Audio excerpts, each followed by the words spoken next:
Hello everyone. So today let's talk about the recent changes in the scribe image and written lecture. As you may know already, PTE has made some scoring enhancements on their two question types under speaking, which are the scribe image and written lecture starting November 4. So what are those changes and how does it affects us? Okay, so let's just look at PTE academic scoring enhancements that they have published on their page. So as you can see here, it says we're improving the scoring process for two PTE question types. And what are those? Describe image and written lecture. So let's look at how they are improving the scoring process. Okay, so as you know, even before, they provided three factors that affect your PTE, describe image, and little lecture scores, and those are content, oral fluency, and pronunciation. But although this is what they have published before, even while we were teaching from the very beginning, and based on our experiences when we took the PTE exam, most of the time they only check the oral fluency and pronunciation, not even about content, because otherwise, some generic templates would not have worked before. Okay, because there's a lot of templates, different types of templates that are everywhere online. So but all of them used to work as long as you are really fluent, you had really make to a point that you are in the flow, and then your pronunciation is good and you speak a bit faster. But now we can say that for real, content has entered the race. Okay, so these are the three aspects. So why is the process changing? So they were wanting to improve the scoring for these question types, maybe because there has been like a reported continuously or repeating use of different generic templates wherein someone is no longer looking at the screen. They just memorize a template and they don't care anymore about the keywords that are very important in the image or from the audio itself. So and then they just say whatever they have memorized. Okay, so they are trying to avoid that as well. And let's look at the frequently asked questions. So as you can see here, does this change affect the test format? The answer is no. The test format stays the same and so does the duration of the test. What information can the human expert see?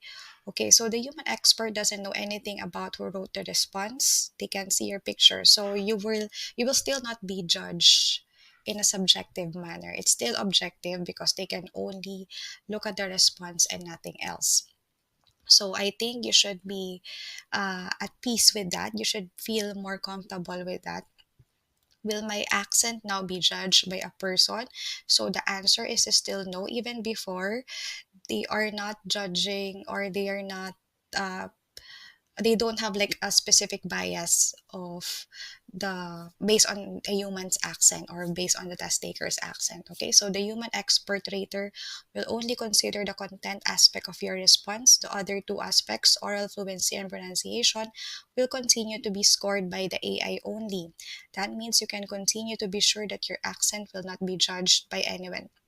And one more thing, when this has been initially released, I initially thought that, okay, so if PTE is a computerized based exam, for me, it's like they doing things in a backwards because um, if they're a computerized based exam, it has to be faster because that's their selling point, right? You will receive your scorecard faster. So and then I realized when I'm looking at the explanation or these announcements, all of the tests are not necessarily will be checked by the human experts. Okay, only if there's a anomaly or if there's some instances that the AI couldn't score it properly, couldn't score the content properly, that's when the humans intervene. So actually I was thinking about that, maybe like for example there's like 100 PTE exams, and then they could like do some sampling like random checking of whatever test is available and then a human can check. Okay, but when we check the whole explanation from the scoring enhancements article, we will find out how it really works, although it's not so detailed, but we can already imagine how will they do it. Okay, so how will results now take longer to receive? So the answer is no. Actually, here in Sydney, my brother and also other clients that we have in English Charlie, they usually get their scores within like 2 hours or 4 hours after their exam. So if they will um, place human experts to check the content, then I'm not really sure how will they be able to produce a test result within 2 days. Especially if there's a lot of test takers already, PT is getting more popular nowadays as well. It's gaining its momentum. So yes, and then and based on our experience as well, and based from what I've heard from other people, um, those test takers who wasn't able to receive their PTE exam scores within 2 days, let's say it went up to 5 days, we can already suspect that a human was the one who checked, or there was a human expert who intervened and checked the content. It happened to my husband, but still he got the superior score in PTE. Okay, so which PTE tests will be impacted by this change? So as you know, it's only applicable for PTE academic or the PTE academic that is being accepted in UK. Okay, UKVI. Is this change being applied to other question types? Again, only for describe, image, and retail lecture. And it is only the content element of these two question types that will get a human review. Okay, so as you can see, as we know, describe, image, and retail lecture are part of the speaking module of PTE, but we know the most important ones. We know the most important question types. That's what we need to focus on. We know we don't have to be too much stressed about this one, describe, image, and retail lecture. Don't sweat on them too much. Of course, we have to at least get a reliable technique, template that will work for us as well. But at the end of the day, you need to focus. Don't let this affect you. Don't let these changes affect you. We need to focus on the more essential question types that will give you the utmost result. And those are read aloud and repeat sentence. Okay. How does the double scoring method work? Okay, so this is what I was talking about earlier. Assess here, all questions are AI scored, and currently humans only review any exceptions or anomalies that the AI cannot confidently score. The double scoring method will apply to only two question types and means that a human expert will always check the content scores given by the AI before the final scores are confirmed. So this is what I'm talking about. So what we're trying to prevent here, because before it used to be the AI who checks everything from the content, from the pronunciation, and also fluency. But now there's a human expert intervention only within the content. But this will only happen, this is what I'm saying based on what I've understood from the statement, is this will only happen the moment an AI detected that there has been weird or exceptions or some anomalies within the PTE test of a particular test taker. Okay, so once they found out that they couldn't score it for some reason, like it has been flagged as something that they couldn't score properly or accurately, that's the only time a human will intervene. And that's the reason why we have to find out how to prevent, how to avoid a human being or a human expert to intervene and check your content score. Of course, it's fine if they would have to check your content aspect of your describe image retail lecture, but still it's better if we can, like, get away from that, because we've managed to um, say a proper answer, a better answer as compared to other answers that we did before for PTE exam. Okay, so this one, Of course, for me, we can still use templates provided that we are still using our own words whenever we're trying to answer, describe, image, and read the lecture. So a good template is okay, like a skeleton only. And then a good template has to have some space for you to be able to say your own words as well. Okay, so we can talk about that more later on. Will this change have any impact on test preparation? So as per PTE, there's nothing that test takers need to do differently, and all the current preparation resources are still accurate. So you can still continue to do so. What I advise you to do is, if you just started practicing for your PTE exam, it's better if you can take a mock exam from the actual Pearson website. I know it costs a bit. It's not a bit, actually, it's a lot for me, but um, if you do it right, you will only have to do it once. That's what I always tell to our clients, because instead of, wasting your time with repeatedly taking PTE exam, why not take the mock exam so that you can feel, you can sense if you are prepared. It actually gives you a bit accurate score already, because it's the nearest scores from the actual PT exam than comparing to other mock exams from the different practice websites, external practice websites. So it's actually closest to the actual PTE exam score that you will get. Okay, so it's better, before practicing, try to take the mock exam first, and then you can discover there what are the modules that you feel like you will have difficulty, challenging for you, and then you can work on that. And then before taking the PTE exam, you can also take one more mock exam. Okay, so PTE provides different packages for that as well. So I advise you to do that. Okay, I'm not discounting your efforts in doing the mock exam in different practice websites. English already has its own practice website. But what I'm trying to say here, those practice websites, even our practice websites, it does not display um, accurate scores based on PTE, because they have their own, Pearson has their own scoring. Okay, we also have our own scoring, but I can say that the mock exams that you are trying to take from different practice websites are still fine, just for you to know the structure, to get familiarized with the question types, to get familiarized with the feelings as well that you will experience during your actual exam, at least. Okay, but if you wanted to like really gauge your preparedness, to really gauge what are the modules that you might need to do more practice, or you have to work on, you have to take the mock exam from Pearson website. Okay, so these are the describe image test tips and retail lecture test tips. So if I may suggest as well, you have to read the PDF just to check. So what happens is that Pearson has detected that people are using different templates that are not in any way related from the question itself.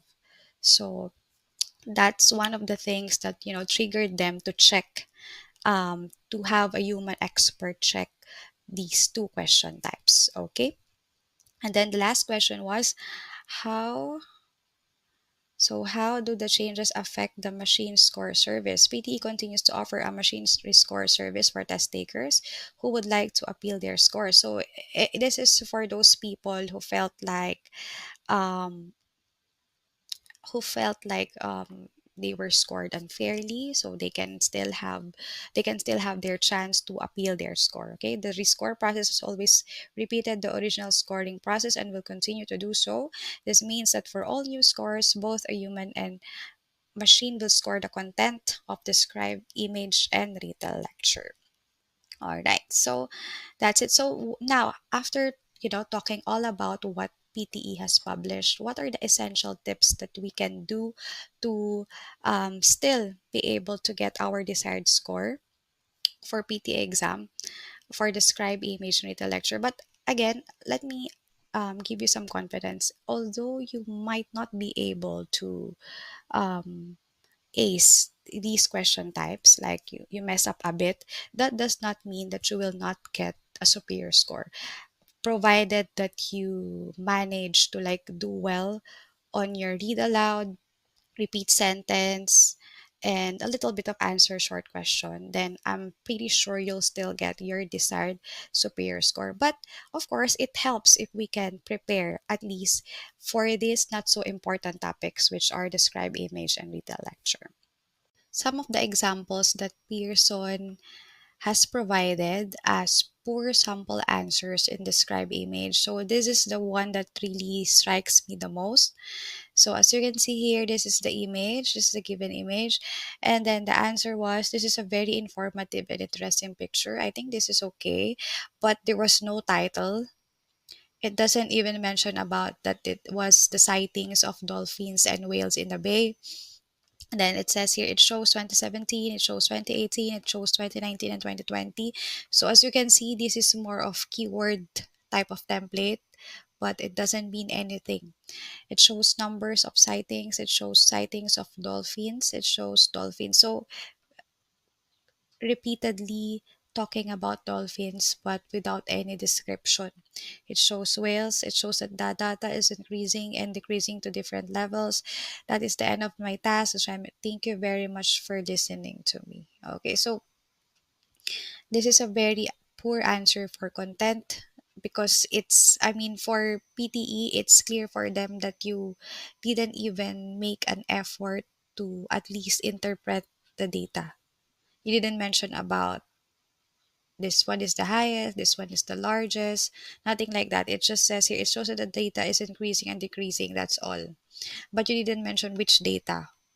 Okay, so in PTE, describe image, grammar is not so important, but at least come up with your own words, okay, using a skeleton template that you've chosen to use. Okay, so this is one of the poor sample answers that PTE is talking about, but there's a lot over here, so it's better if you can download this document so that at least you will be guided. For me, it's a bit unfair also, because um, we only have 25 seconds preparation time to organize our thoughts before we were able to speak. Okay, so 25 seconds is for me not much. There's not much time for you to think about or really organize all of your answers effectively, because if you do that, yes, you can do that, but your fluency will suffer as well. And I kept on saying that fluency is still preferred, or still for me has more weight than content at the end of the day, because this is about speaking. Okay, so yeah, they're asking us to organize our answers. It will be easier to tell the story of the image. So how can you organize your answer to cover the main information? And it says here, use you should use your own words. So I think they have to clarify this as well, use your own words, because when I say I'm seeing a chart, a pie chart, of course, everyone will also see a pie chart. So even if it's our own word, it still matches with other answers of other test takers, right? So we have to check this in detail. I mean, as for you, you have to come up with a specific template, whatever template that you're using right now.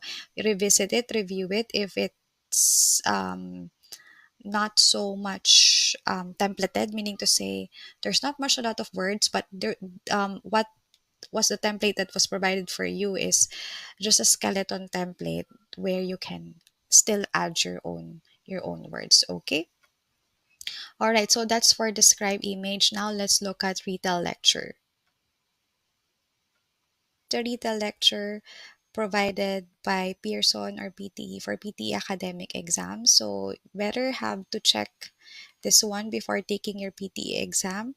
And these are the tips. First, you have to ensure that your pen is still working. So this is what happens sometimes, like you have two pens. Normally the invigilator or the administrator usually issues two markers, right? But make sure that those two markers have inks on it, and better ensure that every time you write, you cap it off immediately. Otherwise, you might experience unnecessary issues with your exam wherein you're trying to write, but then the pen no longer works because it doesn't have any ink on it anymore. So ensure that this is ready with you, okay? And the erasable notepad. And then this one is also very important to take note. Don't focus on single words. Try to write phrases. Make connections between the ideas. We can discuss about this in more detail later. What do you mean by right phrases? Okay, what are the right phrases that we should use? We should take note. Okay, and once the microphone opens, of course, don't overthink. Start speaking immediately. Otherwise, if you didn't speak for more than 3 seconds, the microphone will switch off. All right, so that's some of the practice tips, but I will share to you more detailed lecture tips later on. Okay, so let me just show you quickly the yeah. So this is the sample response. There has to be a topic, there has to be key points, at least characters and actions or any nouns that you can include, numbers better, conclusions and relationships. So ensure to give at least an overall conclusion from the lecture, okay, to complete your answer. All right, so let me just show you this one quickly, like the poor answer. So they have provided different sample answers for content, which one is good, which one is not. I'm amazed with their good sample answer, because look at this one. When chefs went to develop a recipe, they do it in a special kitchen that works more like a lab. Where so see, you only have 10 seconds. So how are you going to organize everything just exactly like this, right? So I don't know. For me, it's a bit unfair. It's a bit challenging, especially if you are not a native English speaker. And although even the native English speaker will, I think, struggle on this one. Okay, so this is what excellent content is for them. Okay, so this is a transcript. This is a transcript, and then for them, this is the excellent sample answer for content. Okay, so anyway, let's just look at the poor answers for them. Okay, so this is a poor answer for them. The lecture talks about how chefs use test kitchens to practice and create recipes, and how that process is usually more of science and a detailed process than creativity activity. So this is very short. This is a very short answer. That could be one of the reason why for them it's a poor content. And yeah, see, response is very short, and then it doesn't describe much key points. So again, we focus on very important key phrases. Okay, yeah. Okay, so now let's focus on the tips for describe image and retail lecture. So first tip is you should focus on fluency for 80% of the time and content for 20%, okay, of your answer. So what do I mean by this? Before, it's always about fluency, 100%. Okay, fluency and pronunciation. But now, content has entered the race. So you still need to consider giving out important keywords, ideas as well, so that you can give a good score as well for your content. But even though it's like that, it does not mean that you should solely focus on content. Because at the end of the day, it's still more on fluency. So now you should prioritize, because again, we only have one brain. Okay, so if we tend to focus more on content, our fluency will suffer. And at the end of the day, this is all about speaking. And the scribe image at retail lecture is under speaking, so it cares so much with your fluency, not so much with your content. Okay, so better focus on your fluency with a little bit consideration of the content, which we can still improve if we have a good template to use, and also you're relying on your own words as well. Okay, second is avoid generic or keyword heavy template. Okay, so what do I mean by this? Avoid generic or keyword heavy templates. So, Pearson has actually posted their report about the scribe image, illustrating the different um, answers that they got from the test takers that are for them, it's very poor. Okay, so and for them that's a generic template. That's how define generic templates. And what is that? Actually, it starts with, this image is a very beautiful image, I can see this shape, I can see this color. And if you think about it, it's not making any sense, especially if it's not in any way related with the image that you're trying to describe. So it's as if someone has just entered the room and has a memorized template, and then once the microphone switches on, he just simply state whatever he remembered, okay, whatever he memorized, and without taking any consideration from this, from the image that he's trying to describe, okay, without considering the image. So that's what we're trying to avoid by using, if you're using generic template, you tend to rely on the template without giving anything, without making up your own ideas, at least for, or your own words, okay. So that's what we're trying to avoid. Keyword heavy template, like for example, you've seen something in the image and then you just mention it without like making without giving descriptive words or adjectives or verbs or anything like that. You don't even add any other ideas from the image, okay. So that's very important to also note, because they're tracking down the very generic template right now, okay. So if you are using a specific template, you might want to revisit the template. If it's too generic, like it doesn't allow much keywords, or it doesn't look like a structure where you can still add your own ideas, then it's better to ditch that out, because they're becoming a bit strict about this one. And you might want to come up with a new template where you can still add your own words, add your own ideas, so that you'll still get your desired score, okay. You won't mess the scribe image up. And then the third question or tip is, use a single template with structure or skeleton. So now we are here, okay. So that explains, or that's actually what you need to do based on the tip from number 2. Okay, find a single template with structure or skeleton. So what do I mean by this? Let me add on to this. There's a lot of templates that are being used online right now. Some are effective, some are still effective, some are no longer applicable with the current changes or in scoring enhancements made by PTE. However, what I'm trying to advise you right now, personally, I'm not a big fan of creating each template for each um, question type, okay, or image type. Okay, so for example, if it's a pie chart, you have to create a separate template.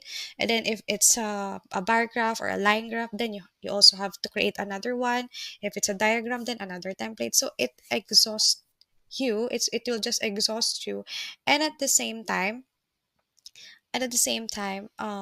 it's not efficient, right? Because it's, you have to like memorize everything if you will be applying those templates, right? You have to memorize, you have to pay attention if it is a bar graph, if it is a line graph, and then you have to like scan from your brain, okay, I need to use this template. So it's not applicable, or it's not advisable as well for on for me personally.